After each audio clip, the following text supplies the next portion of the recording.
Hi, I'm Zac Bianco from Year 5Y, and I'm gonna do a science experiment of friction. Friction is the force resisting this relative motion of solid surfaces. You're gonna need 2 books to do this experiment. Start by putting the spine of the book like this, opposite each other. And start.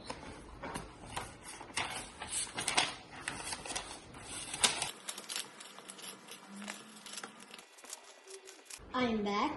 After half an hour of putting this book together, me and my father are gonna do a tug of war. Who do you think is gonna win? Me, the books, or my father?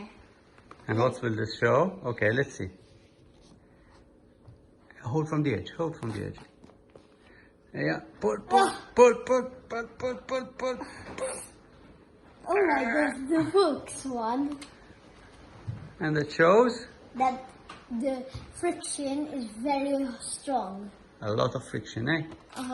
Between these 2 books, there is so much friction Pull. that me and my dad can't even take it off. Oh my god. Bye.